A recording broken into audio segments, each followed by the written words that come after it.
Nós vamos continuar, irmãos, o nosso estudo da carta aos Romanos. Há 2 semanas nós já estamos ministrando, vamos para a terceira ministração.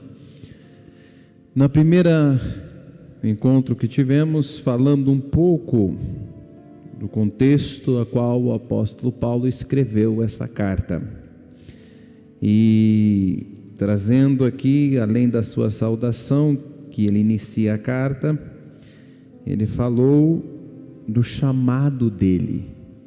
Paulo testifica do seu compromisso com Deus, do chamado que ele tinha com o Senhor e da importância que ele dava para o Evangelho, ao ponto que ele diz que ele não se envergonhava do Evangelho, ele diz que ele era devedor do Evangelho, e ainda ele coloca aquilo que nós precisamos compreender um pouco mais, que o Evangelho do Senhor Jesus Cristo, ele é o poder de Deus manifesto.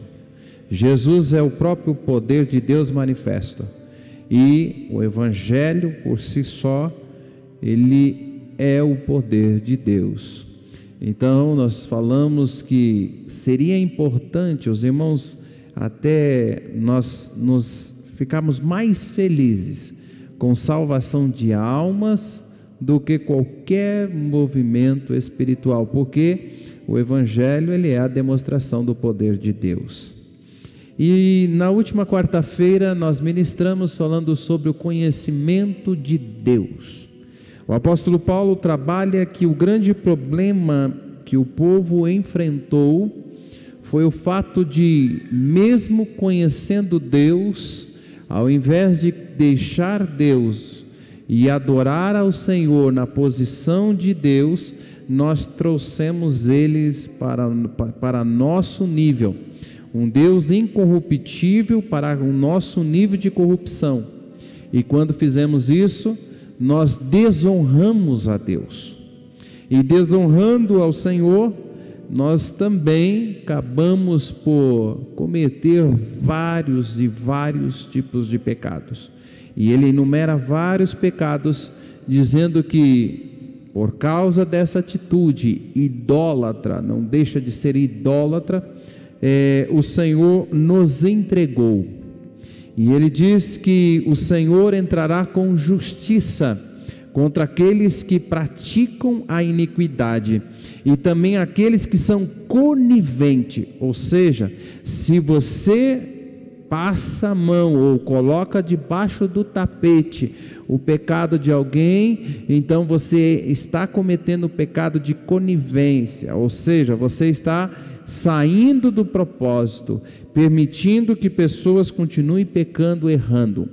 Agora, no capítulo 2, hoje nós vamos ministrar o 2 e o 3, não pretendo, irmãos, não queiram aqui nós estudarmos versículo por versículo, isso nós não vamos fazer. Primeiro que nós levaríamos muito tempo, não porque não tenha conteúdo cada versículo, mas cada versículo fala muitas verdades, e que nós vamos tentar de certa forma sintetizar um pouco, para que nós possamos assim pelo menos ter um conhecimento de forma geral sobre essa carta tão importante. Quando eu era mais novo, eu lembro bem que quando tinha um pregador que pregava a carta aos Romanos, alguns falavam assim: esse daí é pregador novo. E eu perguntei uma vez por quê. Ele falou: não, porque a carta de Romanos é muito fácil de ser pregada. Eu confesso aos irmãos, então essa pessoa não leu. E se você lê mesmo, a carta aos Romanos, ela é bem complexa. No entanto, ela apresenta verdades teológicas e de suma importância para a igreja. Então, se você ler, estudar e ler e estudar, você sempre vai descobrir novas verdades, e verdades que estão contidas na palavra de Deus e que nós precisamos ter conhecimento. Mas vamos ler então o capítulo 2, versículo 1, e vamos ler até o versículo de número 6, que na verdade, como eu disse, nós deveríamos ler todo o livro, né? Seria correto nós lermos todo o livro, mas nosso tempo tem sido um pouco exíguo.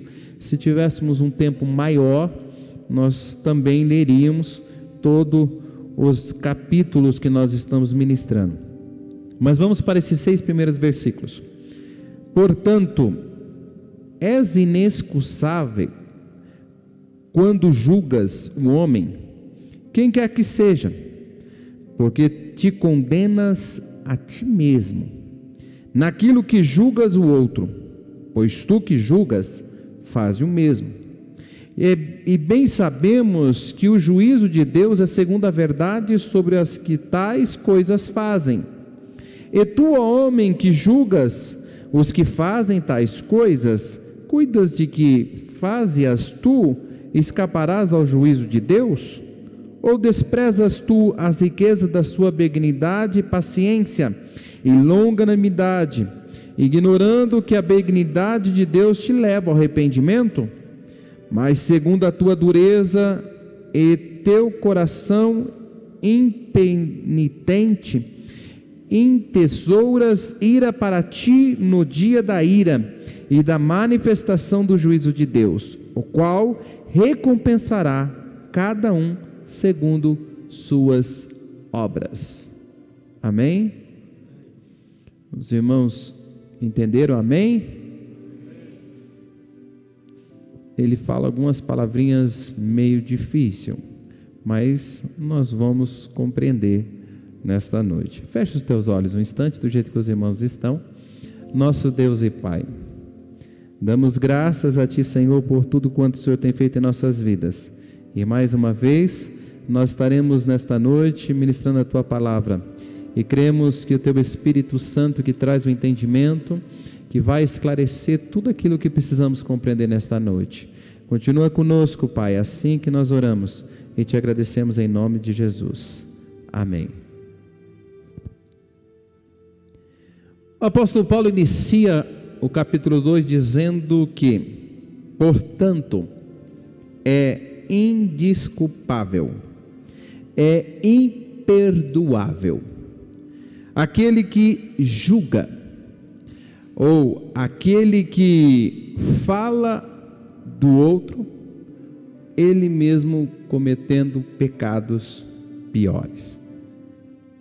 Se nós vamos observar o contexto que nós estamos falando de judeus cristãos e gentios cristãos que estão congregando a igreja de Roma. O problema que o apóstolo Paulo tem e ele deseja solucionar é sobre a rejeição que existe entre o judeu cristão com o gentil cristão. E por que eu destaco a questão de cristão? Porque aqueles que aceitaram a Cristo. Ele está falando para aqueles que aceitaram a Cristo. Não estão falando daqueles que não aceitaram a Cristo. Então ele está falando trazendo o entendimento deles sobre a situação que eles estavam vivendo. Nós falamos isso lá no capítulo 1, o interesse do judeu cristão transformar o gentil cristão, pelo menos nos costumes, em judeus também, seja nas suas tradições e todas aquilo que eles normalmente faziam. Agora no capítulo 2, o apóstolo Paulo, antes de ele entrar no assunto de forma direta, ele já começa dizendo: olha, é imperdoável um homem, ou no caso de forma geral, é claro, estou falando de homem e de mulher, é imperdoável aquele que julga o seu próximo, de modo independente quem seja, independente se ele seja um ímpio ou se ele seja um justo. É imperdoável aquele que julga alguém. E ele diz o seguinte: porque bem sabemos que o juízo de Deus é conforme o seu juízo. Da forma como você julga alguém, você será julgado. E ele vai então trazendo para eles o entendimento de que o homem que julga alguém, o homem que está preocupado em olhar os defeitos dos outros, este é imperdoável. E ele também vai um pouco além. E aquele que julga, ou seja, se você julga e você quer julgar aquele que julga, você também está cometendo pecado. O que o apóstolo Paulo está querendo fazer? É o seguinte: olha, está na hora de nós pararmos de olharmos os defeitos dos outros. Nós queremos, quando nós mostramos ou queremos enfatizar o defeito dos outros, nós nos colocamos como acima deles. Nós nos colocamos como pessoas santas, num nível acima. Se nós queremos então entender que o apóstolo Paulo no capítulo 1 ele está falando que nós trouxemos Deus para o nosso nível, ou um nível inferior ainda, porque ele faz a comparação dizendo que trouxemos Deus no nível dos répteis, dos quadrúpedes.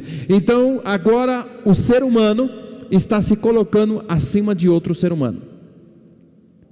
O ser humano, em vez de olhar para si mesmo, está olhando para o outro.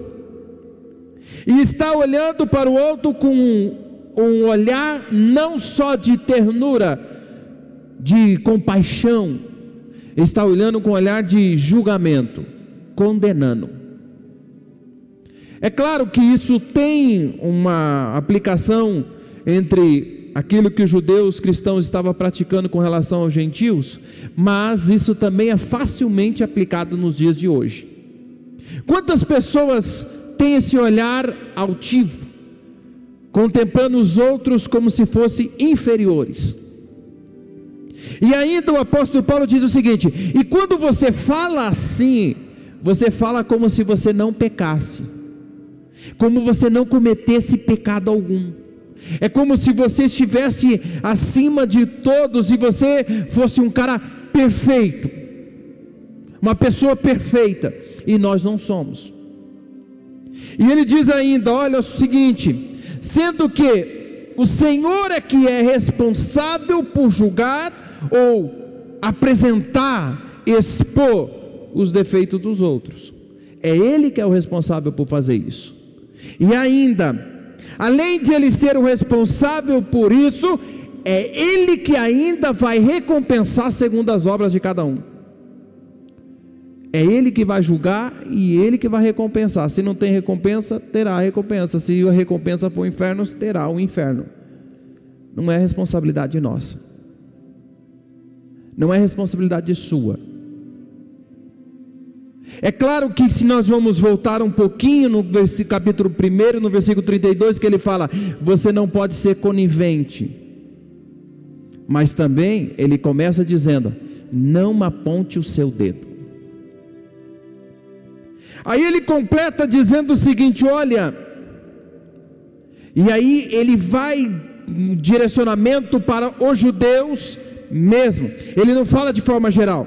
Ele diz o seguinte, olha, no versículo 17: eis que tu, que tens por sobrenome judeu, e repousas na lei, e te glorias em Deus. Ele está dizendo o seguinte, ó, você que está dizendo ser judeu, você que está se apoiando, que o judeu se apoiava mesmo de fato na lei, e se orgulha de Deus. Quantas pessoas, vamos aplicar para os dias de hoje, quantas pessoas já se colocam como se estivessem, e principalmente isso acontece muito em igrejas tradicionais, digo tradicional no sentido de igrejas não pentecostais, estou falando de igrejas tradicionais que são igrejas antigas, ou seja, com pessoas antigas, e principalmente pessoas que começaram ou que se envolveram tanto no desenvolvimento da igreja e ajudaram no desenvolvimento da igreja. Essas pessoas, elas costumam colocar como se elas fossem donas da igreja. E é isso que o apóstolo Paulo está dizendo, ó, você que se diz judeu, ou seja, você é o dono, né, do evangelho, você é o dono de Deus, você se orgulha de Deus, você tem como se tudo isso é seu. Alguns que acham, né, vamos aplicar, sou do alto clero, sou do alto escalão, então eu que sou do alto escalão, eu sou diferente. Você não é diferente. O apóstolo Paulo, ele traz então um nivelamento, a partir que ele fala o seguinte, ó, você se coloca acima, agora ele diz o seguinte, você está do mesmo nível, você não tem diferença. E ele diz, ó, tanto vocês como gregos, judeus, todo mundo, é tudo igual. Vocês todos são iguais, não tem diferença. Não adianta você criar hostilidade, você ser hostil. E ainda, por causa da sua postura, o apóstolo Paulo diz para eles, olha, é o seguinte, vocês estão criando ainda pessoas revoltadas contra o cristianismo, vocês estão criando pessoas revoltadas contra, que é aí que nós temos hoje, que chamam, e até hoje eu já fiz a pergunta, ninguém me respondeu, contra o sistema. E eu pergunto, que sistema? Quem já não viu isso? Tem que lutar contra o sistema. Que sistema? Que sistema que eu conheço? Eu estudei, tive na graduação de administração, tem uma disciplina que fala sistema de informação. Então ele trabalha sobre sistemas de informação. Aí ele explica exatamente como é um sistema. Mas eu quis até hoje, irmãos, eu sou assembleano, nasci no fundo de uma igreja. Aqui em Curitiba congrego há 25 anos, mas não conheço o sistema. Estou querendo descobrir qual é o sistema. Mas aqui o apóstolo Paulo está falando mais ou menos isso. Ó, vocês quando se autodefendem e se colocam acima dos outros, vocês estão criando uma hostilidade com o evangelho. Porque as pessoas quando olham para vocês, lembram das suas ações, não de Jesus Cristo. Quando olham para vocês, lembram que você não é aquilo que o evangelho apresenta, que o evangelho ensina.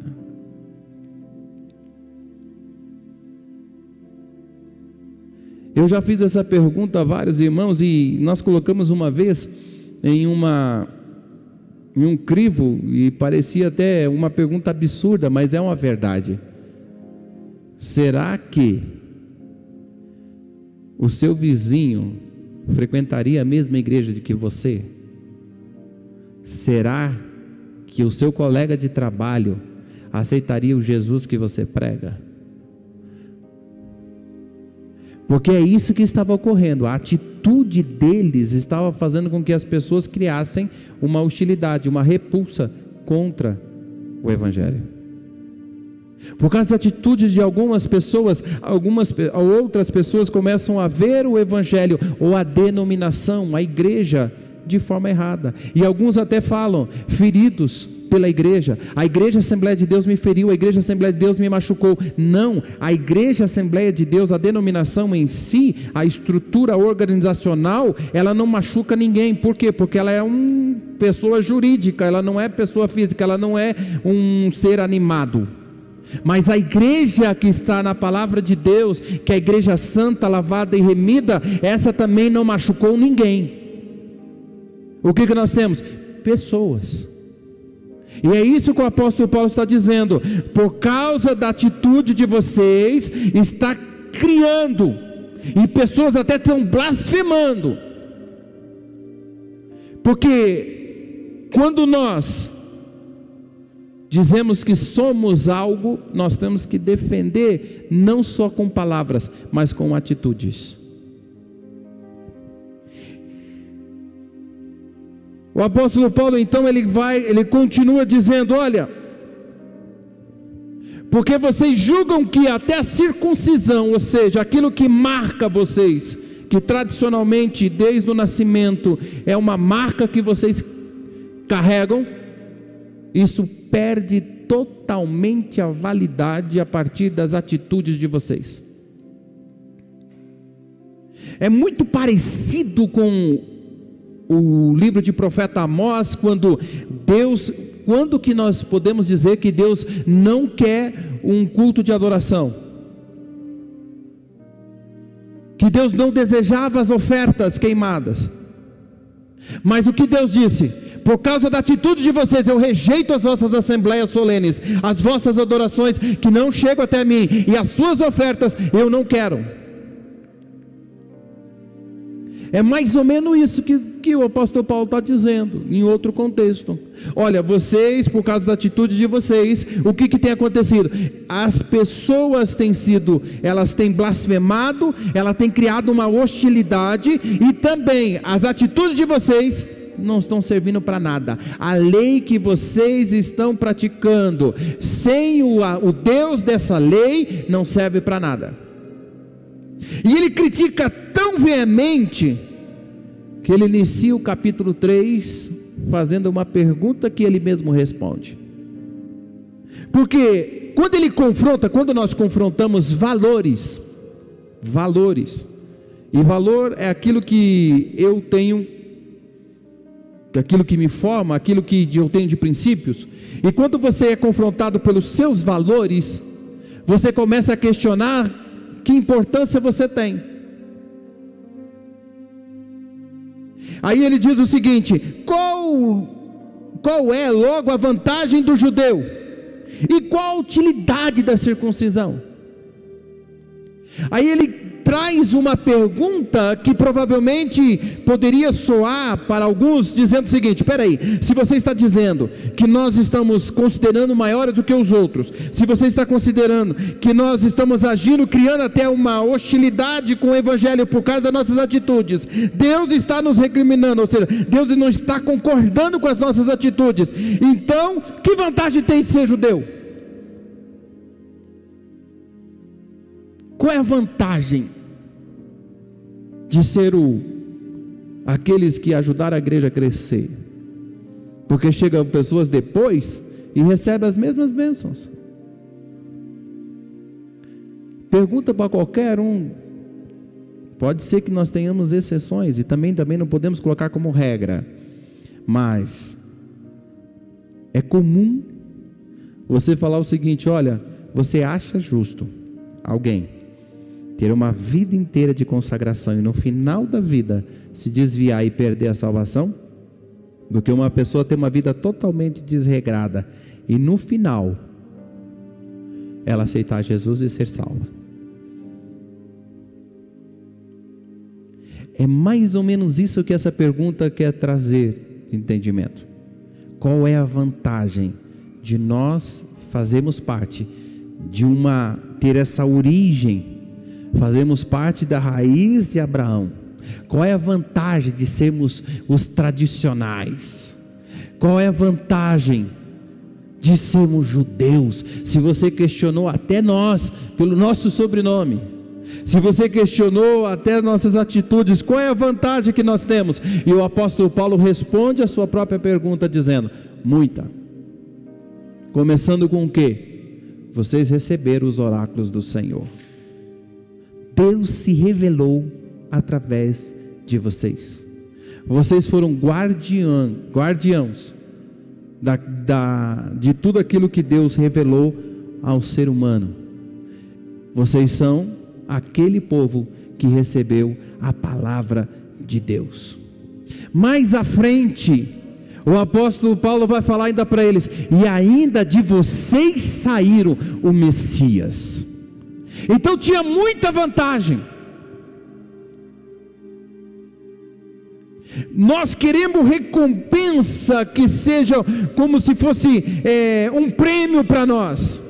Só que nós temos que entender que tudo aquilo que eu recebo na terra, eu não recebo nos céus. E o que ele está colocando aqui, o apóstolo Paulo dizendo: olha, vocês não estão até valorizando aquilo que vocês já receberam e aquilo que vocês representam.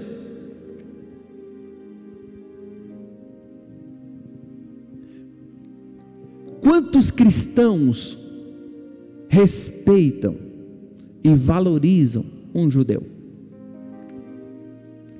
A ponto que nós, não só o judeu, mas a nação de Israel, Nós oramos. Se Israel entrar em guerra, a igreja entra em guerra em oração. Não é assim? Nós oramos, nós intercedemos, porque reconhecemos a importância dessa nação. E não somente a importância, mas aquilo que Deus fez através dessa nação. E aqui que o apóstolo Paulo está dizendo para eles o seguinte: olha, vocês têm que reconhecer aquilo que Deus fez através de vocês, mas isso não justifica o fato de vocês quererem viver uma vida errada, fazendo as coisas erradas e deixando as coisas por isso mesmo. Tradição, filho de pastor,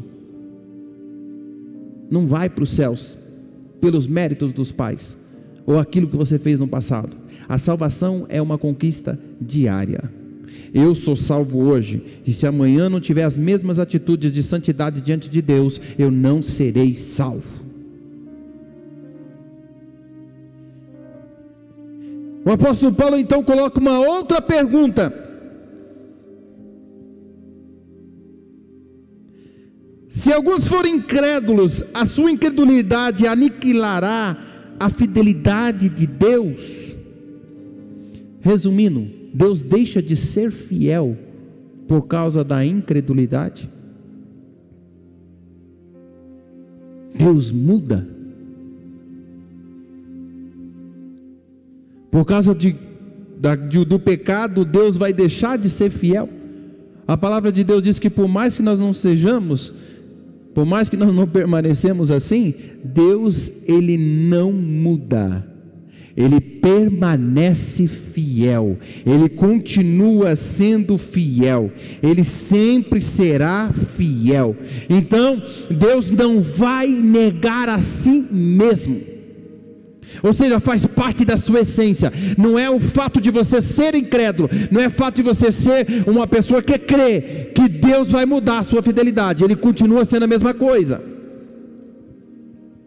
E ainda ele completa dizendo: olha, ainda é dizer que se eu fizer o mal, eu vou expor o bem, ou se eu for injusto, vai aparecer a justiça de Deus. É como se a justiça de Deus ela só vai ser apresentada a partir da injustiça do homem. E nós sabemos que na justiça do homem não opera a justiça de Deus. Então alguns acham que o bem ele só vai aparecer por causa do mal. E o apóstolo Paulo disse: não tem nada disso. A justiça de Deus, ela sempre existiu. Deus sempre, como nos seus atributos, está inserido. A essência de Deus está inserido, a sua fidelidade e a sua justiça. E nós sabemos que a justiça de Deus ela é muito bem apresentada através de Jesus Cristo. Nós já falamos isso na quarta-feira passada. A cruz de Cristo enfatiza muito bem a justiça de Deus, porque pela justiça de Deus, aquele que peca certamente morre. Ah, mas Jesus não pecou. Sim, verdade. Mas Ele se colocou numa posição, Ele se coloca como pecado. Para quê?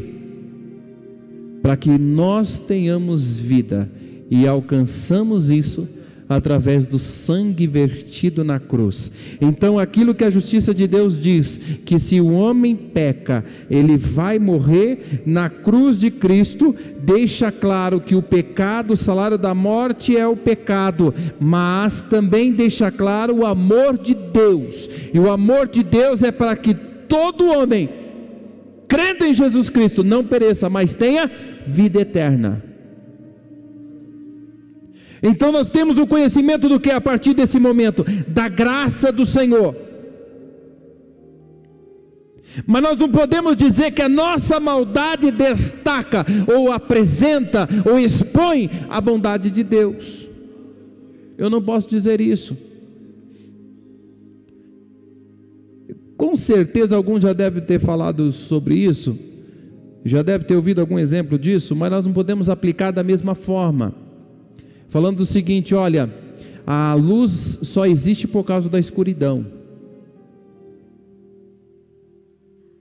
Se não tivesse escuridão, não haveria luz. Não. É o contrário. A luz, ela existe. E quando vem a escuridão, ou seja, acaba, em alguns pontos, dominando e deixando e tirando a luz. Por isso que alguns até trazem o conceito de escuridão é a ausência da luz. A maldade não pode ser ela criada antes da bondade. O mal não foi criado para expor o bem. E é isso que o apóstolo Paulo está dizendo para eles: olha, então é o seguinte, vocês estão achando que por causa das atitudes de vocês, e as atitudes que vocês tiveram, de erradas diante de Deus, agora Deus vai começar a entrar com justiça? Não, Ele sempre foi justo, sempre foi fiel, Ele permanece nesse estado, vocês que não entenderam até hoje. E aí o apóstolo Paulo, de novo, ele nivela todo mundo, e ele diz o seguinte: olha, não há um justo, nenhum sequer, e todos pecaram e estão destituídos da glória de Deus. E é claro, aqui, essa glória de Deus, ele traz a ideia da provação do Senhor, do louvor do Senhor. Ou seja, você está destituídos, aqueles que pecam, destituído da aprovação de Deus. Deus te reprova a partir do quê? De que você peca.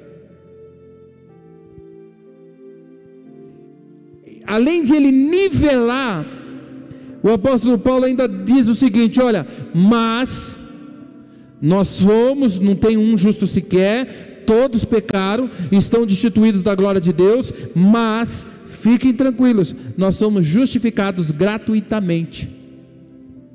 E nós somos justificados gratuitamente pela sua graça, pela redenção que há em Cristo Jesus. E quem propôs isso? Porque então agora o apóstolo Paulo traz o entendimento de Jesus Cristo, que sempre existiu.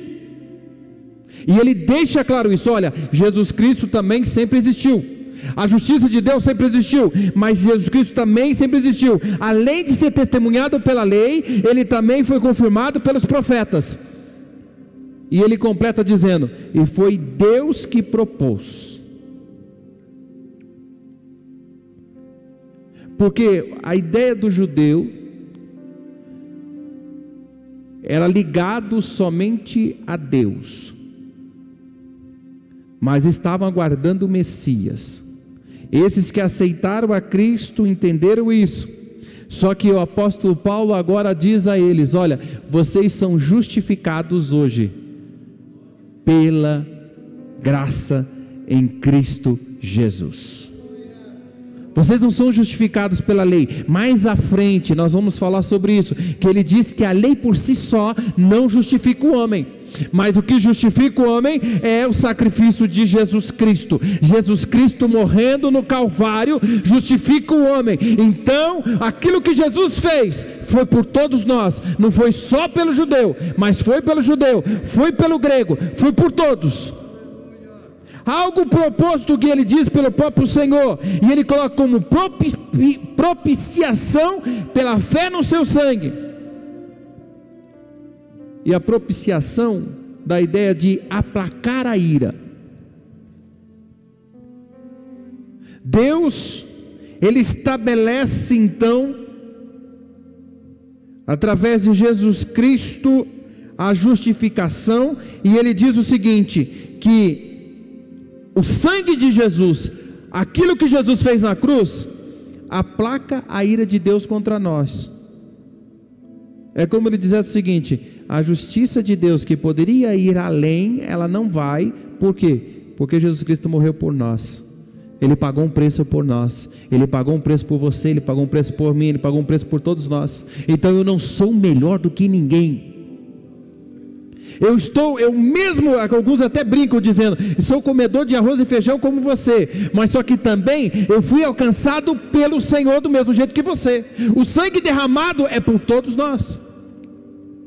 O sangue derramado não só foi pelo judeu, não só foi pelo gentil, foi por todos nós.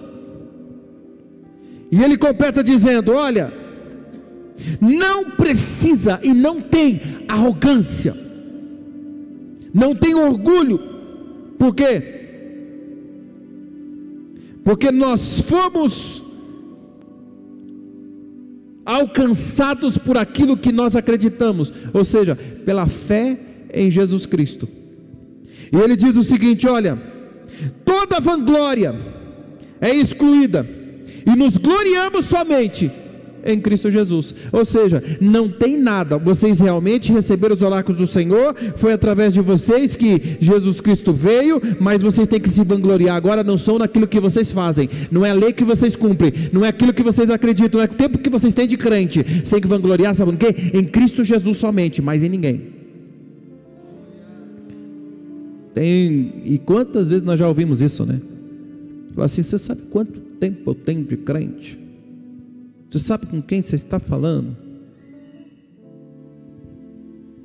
O que ele está dizendo aqui? Olha, você é justificado, o homem é justificado pela fé, e não pelas obras da lei, não é por aquilo que você fez. Me perdoe, irmãos, vamos ficar em pé. 9:10.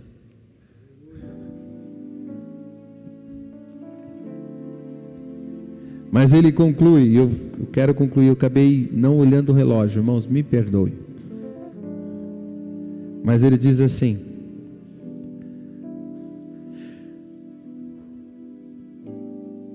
que nós fomos alcançados agora pelo sangue de Jesus. E se nós fomos alcançados pelo sangue de Jesus, ele diz que a fé agora confirma a lei, e a lei, ela ajuda sim a expor o pecado. O que importa é que você, acreditando no Senhor, você vai sim cumprir a lei, porque você vai cumprir porque você quer agradar aquele que te criou, aquele que te salvou. E ele diz ainda: olha, mas a lei, ela vai ter sua importância, ela expõe o pecado, por você saber que não pode, que não deve, ela vai deduzir a Jesus. É claro que se você não aceitá-lo, e o apóstolo Paulo diz isso, nós temos negado o Senhor, abandonado o Senhor, a graça de Deus, e a graça que conduz ao arrependimento. Você poderia viver diferente, mas você simplesmente abre mão para viver conforme as suas vontades. Mas saiba de uma coisa: o que Deus deseja é a sua salvação. E eu quero convidar a equipe aqui, nós vamos adorar ao Senhor e vamos agradecer ao Senhor por aquilo que Ele fez, por aquilo que Ele é, por aquilo que Ele realiza em nossas vidas. Nós fomos alcançados pela misericórdia de Deus. Você foi alcançado pela graça de Deus, não é por seus méritos. Você não é melhor do que ninguém, nós não somos melhor do que ninguém. Deus fez isso por todo o mundo. Apenas aqueles que aceitam que conseguem viver esse algo diferente que nós vivemos. Mas saiba de uma coisa: o sangue derramado é que te justifica, não são as suas ações. As suas ações, sim, elas devem ser conforme os mandamentos bíblicos, a vontade do Senhor, mas o que te justifica de verdade é o sangue do Cordeiro. E a partir que eu honre Ele e eu cumpro os mandamentos dEle, assim como Jesus diz: se vocês me amam, guarda os meus mandamentos. Se você ama o Senhor e quer de verdade ser alcançado pelo sangue de Jesus, então guarde os mandamentos. É uma coisa que traz a outra. Mas vamos juntos nesse instante agradecer a Deus, porque nós temos que reconhecer que nós por nós mesmos não conseguiríamos nada. Você por si só não consegue. por mais que você tente. Pode observar quando Jesus estava com um jovem rico e perguntou, quando o jovem perguntou, como é que eu faço para ser salvo? O Senhor falou assim, você cumpre as leis, eu cumpro todas elas. Você cumpre todas as leis, você faz tudo que é certinho, faço. Então vende tudo que tens e segue-me. O que Jesus estava colocando? Não é só fazer, e precisa que o seu coração também esteja naquilo que você faz. Porque muitas pessoas fazem só para não ser punidas, mas o que nós temos que compreender, que aquilo que fazemos é para a glória de Deus, é porque desejo ser diferente, é que desejo viver uma vida de santidade, é porque desejo ser santo diante do Senhor, não ser qualquer um, e não fazer para que as pessoas possam olhar para mim de forma diferente. Eu não vou à igreja porque o pastor está vendo, porque quando o pastor não vai e eu descubro isso, eu não vou na igreja. Eu não vou na igreja para que o irmão Augusto veja que eu estou na igreja, ou que aquele irmão acha que eu sou crente. Eu não vou na igreja para mostrar para minha família que eu sou crente. Eu vou à igreja porque eu quero servir ao Senhor, porque eu quero servir a Deus. O que te justifica é o sangue de Jesus, mas o que te conduz até Ele é o seu coração voltado para Ele. É isso que o Jesus quer de ti nesta noite, é que você volte o teu coração e não se preocupa com quem está do teu lado, mas se preocupa em servir ao Senhor e fazer o melhor para Ele. Vamos adorar ao Senhor.